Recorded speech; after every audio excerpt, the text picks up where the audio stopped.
Hello, I'm Gerald Main. Welcome along to geraldmain.com. I've been working in radio for donkey's years. As a presenter, a producer, I've run radio stations, and these days I train radio presenters to become, well, even better radio presenters. And I've listened to radio all my life. And that's probably why the people at Majority Radio have asked me to undertake an impartial review of their latest addition to their radio family, and this is it, the Cottenham Radio. Now, an impartial review means I don't get paid a cent to say good things or bad things about the radio. It's just my honestly held opinion. So this is it, the Cottenham Radio. It's a DAB radio, it's an FM radio, so you've got all bases covered. I look for 5 things when I'm buying a radio for me or as a gift for someone else. The first, and I think the most important, is what does it sound like? What does it sound like coming out of the speakers? So before we go any further, let's put it to the test. First of all on speech and then on music. My job is not to stand here or sit here and lobby for more money. Don't just take my word for it. Indeed. In fact, in 1979, 1980... I've got so many great pieces to share with you between now and 8.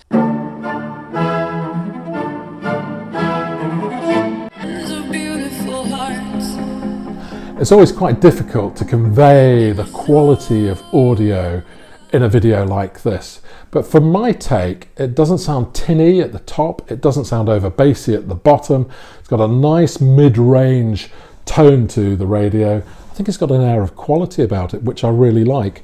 So as far as the sound quality is concerned, I think quality is the name of the game, and it gets a big thumbs up from me.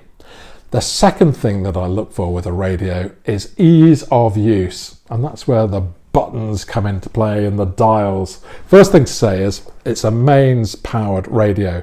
You can put batteries in underneath, but I tend to use mains because DAB radios tend to eat up batteries, so I always plug in the mains. The mains adapter comes with the radio, which is all good news, plugs in at the back, easy peasy lemon squeezy. So what about the rest of the features? 2 dials.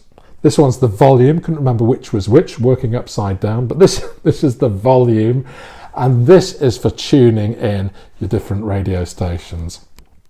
It's not the loudest radio in the world, but perfectly adequate to fill a bedroom or a lounge or an office. So that's the volume, and over here is the tuning. So you can set up to 20 different presets. There are a couple of features surrounding alarms. That's the scan button there, so when you first switch the radio on, press scan, and it looks for all the different DAB signals and then programs it into the radio, all very easy. And over here is mode, the mode button, and that's the button you press to choose between DAB, FM, or if you want to connect it to your phone, your laptop, or any Bluetooth device and use this speaker instead of the speaker on the phone or the laptop. You use the mode button. So this for me has all the features that I want, probably a few more besides. I tend not to use alarms and sleep modes and that sort of thing, but it's good that they're there for those who do. So for ease of use, I think it's quite easy really, and the fact that you don't need a degree in cosmology or physics is definitely a good thing when all you want to do is listen to the radio. The third most important thing is the look of the radio. Now this is going to be on show perhaps in an office like here, or it's going to be on the kitchen windowsill, or maybe in a living room or a bedroom, and you want it to kind of look good, and I like this. This I think looks quite stylish. The front is, well, good question, what is it? It's a sort of plastic, but it kind of has a feel of leather about it, which I again quite like the look of. It's quite shiny as well. The grey leather goes with the black top and the LCD light. And I think it all works quite nicely together as a look.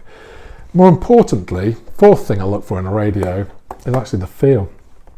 Does it feel cheap and tacky and plasticky, or does it actually feel quite a substantial piece of kit and well built? Well, you can't go and have a look inside, but actually it's quite a weighty piece of kit. That's one sign. It doesn't rattle around, and it certainly feels kind of smooth. So I think it has the feel, and I've come across nothing to suggest that there's any trouble at all about the build. One thing that, I don't know, majority have done it, and a lot of good radios do, Roberts do it as well, they put the headphone socket in the back of the radio, and I just think that's a bit of a design flaw. Why don't they put it at the side, rather than having cables going all the way around the radio? I don't know why they do that, but I thought I'd mention that. It's just a personal bee in my bonnet. Why do they put the headphone jack around the back? So there we are, that's the look and the feel. And the fifth thing and final thing for me about a radio is, what about the pedigree? Now, I'm not a slave to brands, so I'm not one of those people who will only buy a well-known brand, because you know you're going to pay a lot of money for the brand. But majority, what do we know about them? Well, they're kind of new kids on the block. They've been around a few years. They're not in the same league as the Sonys, but they're definitely carving out a niche in the marketplace. This radio is designed, and the R&D, research and development of the Cottenham Radio and their range is all done in Cambridge. Now, there are more techie people in Cambridge per square inch than probably anywhere else on the planet. So from a pedigree point of view, I think that's quite a good thing, really.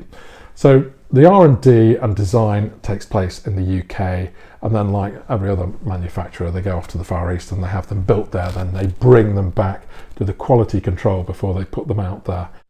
So I think from a pedigree point of view, majority, although you may not have heard of them yet, I think they're all right, and they're definitely around to stay. So how do I feel about the Cottenham Radio from majority? I think it sounds okay. Ease of use gets a big thumbs up. I like the look and I like the feel. It feels sort of, you know, bulky and not bulky, that's the wrong word. It feels substantial. That's a much better word. And finally, I think the pedigree is growing a good reputation. So any worries about buying a majority radio, buying a Cottenham one? No, not really. This is all right. This is a good piece of kit.